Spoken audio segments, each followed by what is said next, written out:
Tenrai, a name whispered on the wind, a world unlike any other. Here, humans walked, demons too. They shared the same sky, they trod the same earth. Sometimes this was a blessing, other times, a curse. The air itself thrummed with an ancient magic. It was the breath of spirits. It was the sigh of forgotten gods. The balance was delicate, a thread easily snapped. For centuries, it had held. Mostly. The cities of Tenrai were a tapestry, woven from stone and shadow, from laughter and fear.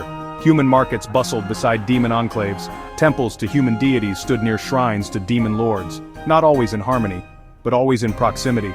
The veil between their worlds was thin here, thinner than a butterfly's wing. It shimmered in the moonlight. It pulsed with unseen energies. This coexistence was a fragile dance, a pact etched in blood and belief. Demons in Tenrai were not all monsters, not all claws and fire. Some wore faces of beauty, some spoke with voices of silk. They had their own societies, their own rules, their own ancient grievances. The world turned on these fragile promises. Kaito knew nothing of grand pacts, or the delicate balance. He knew the biting cold of alleyways. He knew the gnawing ache of hunger, an orphan. His past was a closed book, its pages blank or torn away. He remembered no mother's smile, no father's hand, just the city, its indifferent stone, its fleeting shadows. He was a ghost in his own life, unseen, unheard. Most of the time, he grew up in the forgotten corners of Oakhaven, a sprawling human city, close to the borders of the demon district. He saw things, strange things, flickers in the corner of his eye, whispers that others did not hear. He learned to keep quiet, to observe. Survival was his only teacher, and she was a harsh mistress. He stole to eat. He hid to sleep. He fought when he had to. There was a mark on his left wrist. A birthmark, he supposed. It was a deep swirling black, like ink spilled on parchment. Sometimes it seemed to warm, to pulse with a faint light. He paid it little mind, it was just another oddity, in a life full of them. The power came unexpectedly, like a storm from a clear sky. Kaito was cornered. Older boys, crueler boys, they wanted the stale bread he had found. A familiar terror rose, but something else rose with it, something new, something dark. The mark on his wrist burned, not with warmth, but with an icy fire. Black tendrils of energy, unfurled from his skin. They lashed out, fast as striking serpents. The bullies screamed. They scrambled back, their faces masks of pure fear. The tendrils were not physical, not quite. They were shadows given form, cold, terrifying. They dissipated as quickly as they had appeared, leaving Kaito trembling, not from fear but from shock. What had he done? What was this power? It felt alien, yet disturbingly familiar, like a forgotten part of himself.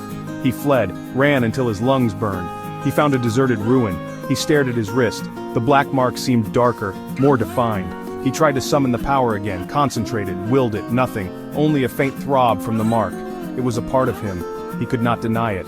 This was demon power. He had seen lesser displays. News of strange powers travels fast, even in the underbelly of a city. Whispers reached ears they were not meant for, ears that listened for such things. The Black Guard. They were the enforcers of the pacts, the mediators between human and demon. They dealt with those who broke the rules, on either side, and they were interested in unusual manifestations of power, especially those that blurred the lines. One evening, as dusk painted the sky in hues of bruised purple, they came for Kaito. Two figures, clad in the signature black and silver armor. Their faces were hidden by visors. Their presence radiated authority, and a quiet menace. Kaito felt a familiar urge to run, to disappear into the shadows. But he knew, there was no running from the Black Guard, not for long. One of them spoke, a woman's voice, clear and calm, but with an edge of steel. "Kaito," she said. It was not a question. "We know what you are, what you can do." He said nothing. His heart hammered against his ribs. The mark on his wrist pulsed. A silent admission. The other guard, a tall man, stepped forward. He seemed to study Kaito, as if assessing a new weapon, or a dangerous animal. Section 5. A blade and a bond. Kaito accepted. What other choice was there? The Black Guard headquarters was a fortress. Stark, imposing, filled with the quiet hum of purpose. It was a world away from the streets. Here he was given clean clothes, regular meals, and a training sword. He was also given a partner. Akane, the woman who had recruited him. She was to be his mentor, his guide, his keeper perhaps. Akane was a stark contrast to Kaito.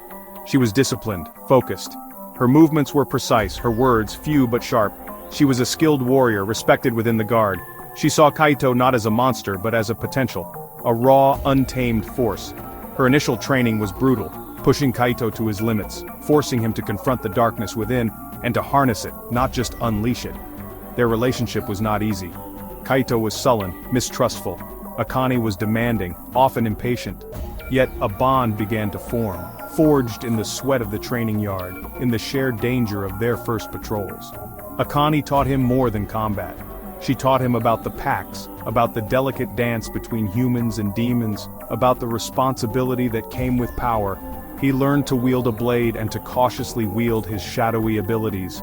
There were others in the guard, Riker, a veteran officer, gruff, scarred.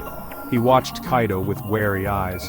Riker believed some lines should never be crossed, that demon power in a human was an abomination or a dangerous temptation.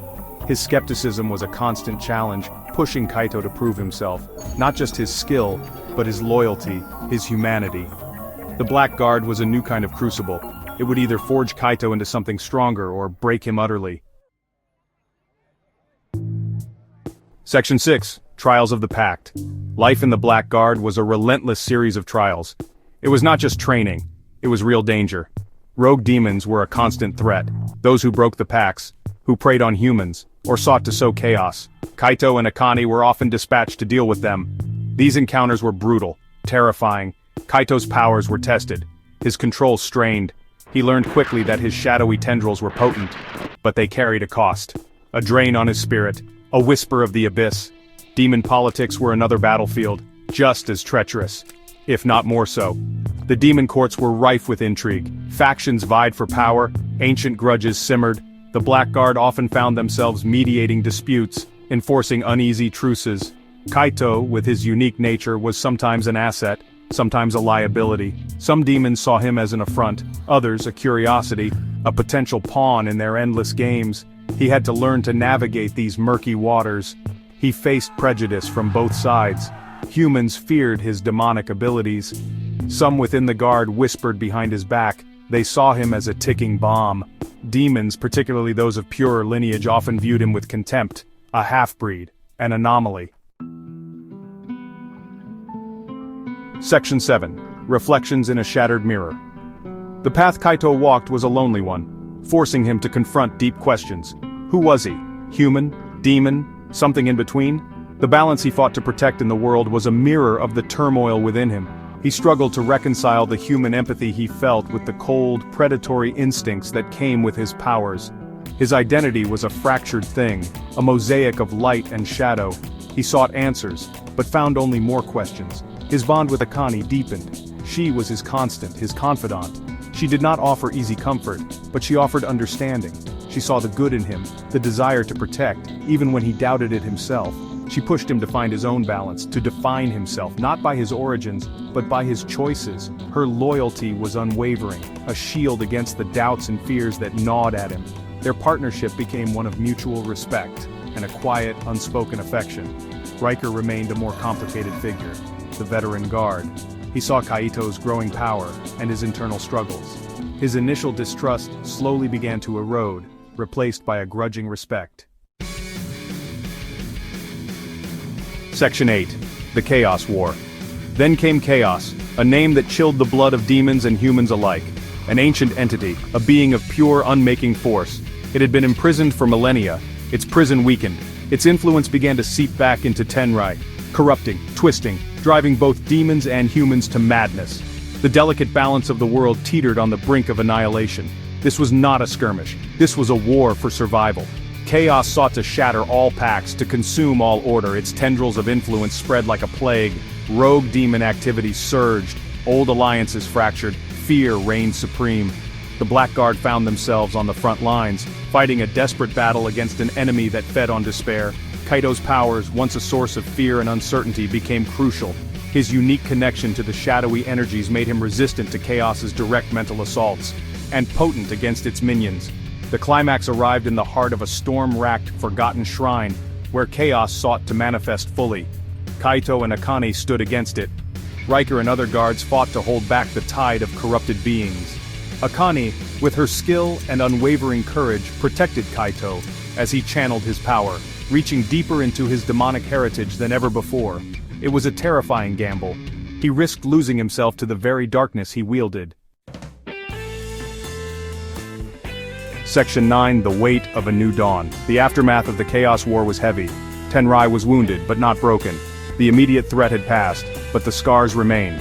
On the land, on its people, and on Kaito, he had stared into the abyss, and the abyss had stared back, yet he had not succumbed. He had found strength in his dual nature, in his bonds with Akane, and even in the grudging acceptance of Riker.